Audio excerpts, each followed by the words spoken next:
Hi, welcome back to Element 14 Presents. I'm Katie, and in today's episode I'm going to do some sewing.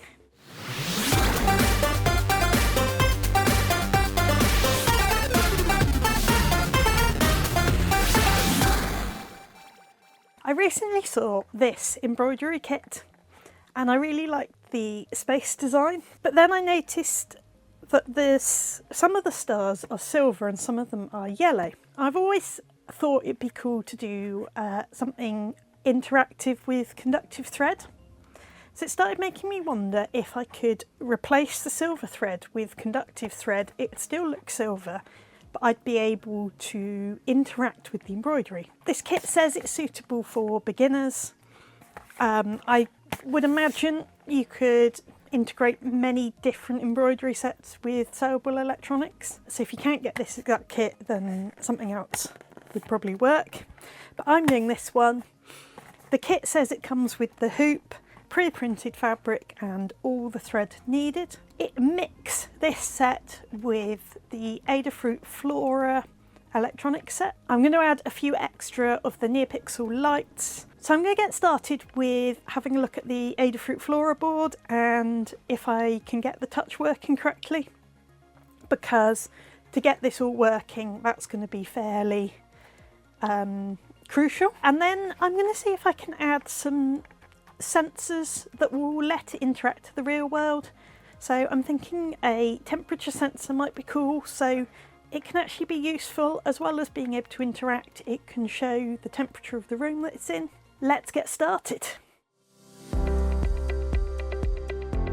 So to test the touch detection on the conductive thread, I've just made myself up a little simple setup with a bit of test code that I've written on the Arduino IDE just to light up the onboard Neopixel if it detects touch.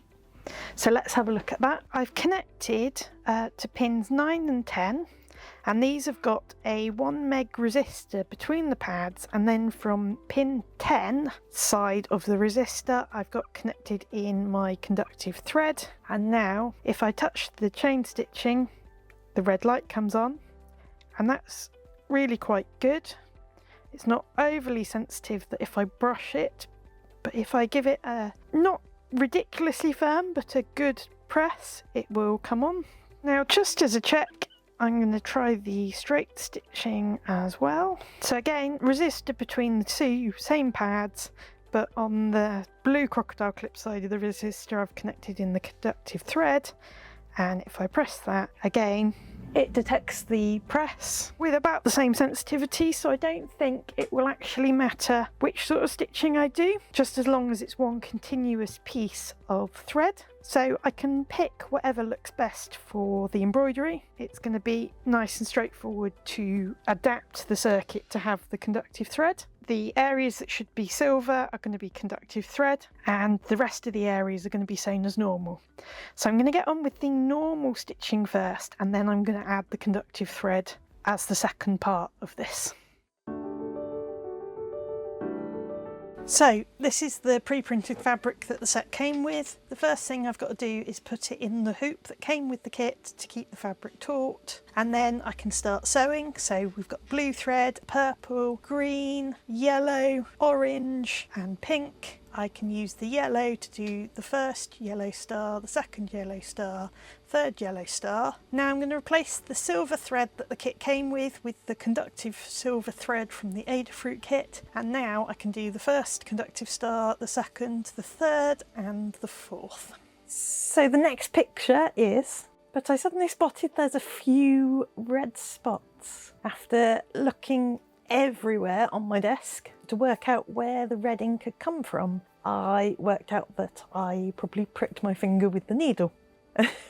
Which is slightly annoying because that blue bit of planet should just have the border stitched on.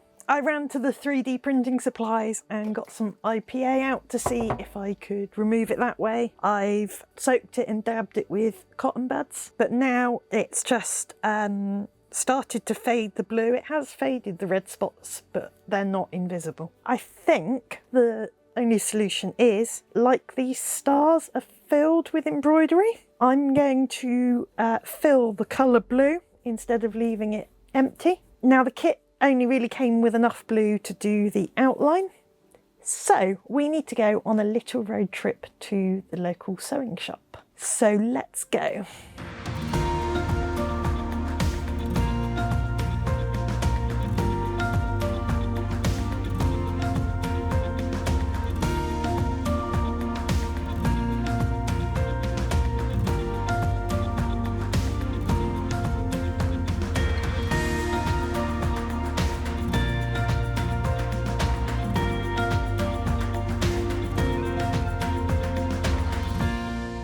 I've got the right thread.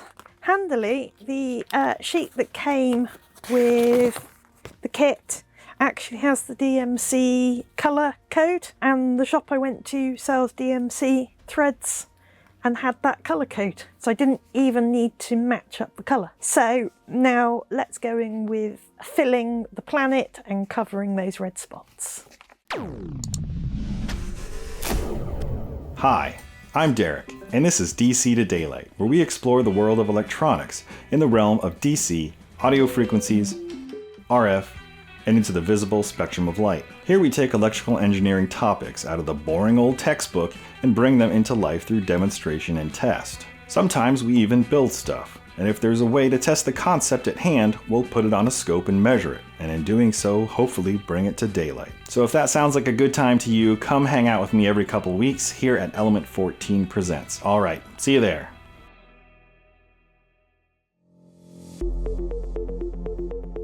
And it's all complete. I've got the touchpad, and I've also made the silver bit on the planet touch sensitive, and I've got my stars, and I've done all the little French knots. So now it's ready to connect to the FLORA board. At this point I suddenly realised that when we were testing, I was using a library that each conductive pad needs 2 inputs on the FLORA, but the FLORA only has 8 inputs available to be used, broken out on the pads. So that would be 4 stars, but then I wouldn't have any output to Neopixels. I wouldn't be able to connect in any other sensors. So I've had a look, and I've found another library which only uses 1 pad to detect touch. It doesn't look like it's as configurable. You can't adjust how sensitive it is using different resistors, because that other one would let you just by getting near it. It seems like you have to press it a lot firmer for it to detect, but it does mean I'll be able to connect all 5 of these pads, have 1 for all the Neopixels on a string, and I'll still have 2 pads left to do other things with, so it seems like a much better option. So I'm going to write a little bit of software that will use that library to light up my LEDs. My next thing to do is to sort out the Neopixels. I'm going to put 1 behind each of these 3 big yellow stars. Now I'm just going to do a little test that we can see and decide how close I'm going to put them. So let's test both options and see what looks best. So I've just coded this up to show this yellowy sort of colour, so I can check how it comes through the fabric. I can either butt it right up behind the fabric in the middle of the star like that. You get quite a bright light right in the middle of the star, but you almost can't see the colour by the tips of the star. Or I could put it level with the back of the frame, and you get the star bit that's yellow quite bright, but you also get sort of a glow around it, which I think looks better. I'm going to mount the LEDs on the piece that goes over the back. So in the kit there was this piece of felt, and it recommends you put all this fabric in, you cut it down, and then you sew this piece of felt over the back. So I can mount the LEDs on that, and then when that gets sewn onto the back, they will shine through if they're in the right place. So my next thing is to find out the right place. I'm going to line this felt up with the hoop. And then if I use these pins, I could put it straight through the middle of the star. If I push them through, as long as they've gone through straight, I've now got the places that I need to sew the LEDs onto. So if I put another pin through where each of those holes is, then I'll have them just in this piece of felt. So that's my position. I'm going to put the LEDs on this side in those positions. Pins are sharp, little safety warning. Now the other thing I was going to do is I was going to put a couple behind the planet, so I can just line these up again and add my planet ones. So maybe I'll put one up there, one down there, one over here. So I can do the same, and then I'm just going to sew the Neopixels to that felt and then wire it up. Now I needed the conductive thread to do the touch sensitive pads, but between the Neopixels we're not going to see it because they're going to be sandwiched in between this fabric and this fabric.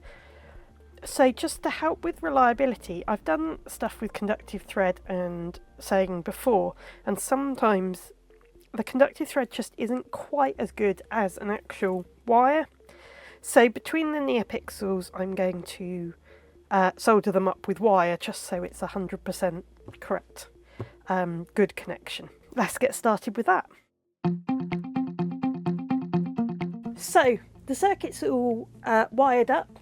Now my original plan was to solder it, which would be super simple and easy if you know about soldering. If you've come to this video to have a go at embroidery and you're proficient in soldering, then solder it. But I thought some people might be watching it from the side that they can do the sewing, but they're not too sure about the soldering side. So for quite a while, hanging around my desk, I've had this conductive paint, bare conductive electric paint. So I thought this would be an ideal project. There's not going to be much strain on these connections because they're inside an embroidery hoop and it's not going to be pulled around or tugged. I've just taken the wires and put them through and then twisted them back on themselves and then covered each connection in some of the conductive paint. You might see there's these little blobs of Velcro. I was trying to work out how to put it on. The plan says you stitch it on, but if I want to come and make any changes or anything to the inside, I'd rather it was openable. What I've done is just put some of this stick-on Velcro squares. I've cut into some little strips. I've put the hook parts around the hoop, and then I've stuck the loop parts on the felt. I was hoping that it would grab the felt enough, but it didn't seem good enough hold, so I've just put the corresponding parts on there. So now I can just line it up and it'll stick. I just need to trim the blue now, and I need to feed these conductive thread wires through. So I've had a thought about how to actually connect all these to the FLORA board, and the best idea I've had so far is just to connect the conductive thread and the wires to these little washers, and then I'll just be able to use a nut and bolt to place these on. I can either squish the wires between two washers because it's not going to be high load, or solder them together, or use a little blob of the conductive paint and that should hold them. So that's what I'm going to use for this project. So let's finish getting it all assembled and then we can test the code that uses the new library that will let me do multiple presses. So I've done the code. If you'd like to have a more thorough look at that, then there'll be a extra video in the Element 14 community page that you can have a look at. Let's take a look at the code running on the FLORA board with all the embroidery connected. So I can press this star and that star illuminates. I can press this one and that one, and I can press this one and that one will come on. I can press the planet and the 3 LEDs behind the planet come on. Now this is showing the temperature. Purple would be 18 degrees and this is sort of a pinkly purple. You can see the purple, but it's a bit more reddy pink. And if I look at the actual room temperature, I've got 20.1 degrees. So 18 would be purple, so we're getting that pink colour because it's 2.2 degrees above that.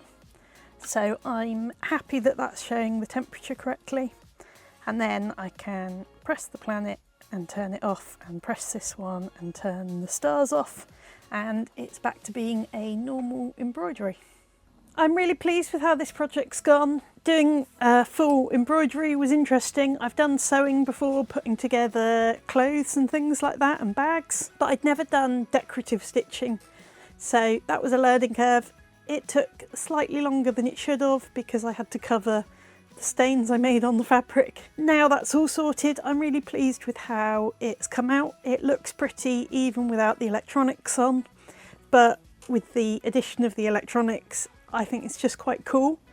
And I really liked being able to add the sort of extra normal sensor to the FLORA. I think it just adds so many more options if you're doing this sort of sewable electronics. And the touchpads was quite cool to have a play with and get those working. Are you going to have a go at this project? Are you someone who's coming from a sewing background and you're going to have a try with the electronics? Or are you watching this that you get the electronics and you're going to have a go at this and you're going to need to learn how to do the embroidery side of it? Let me know over on the Element 14 community at the link in the description below. I'm really pleased with this. I'm wondering what other like sewable electronics I could use. Could I put this Adafruit FLORA board into something else? I've done bags before, maybe a bag.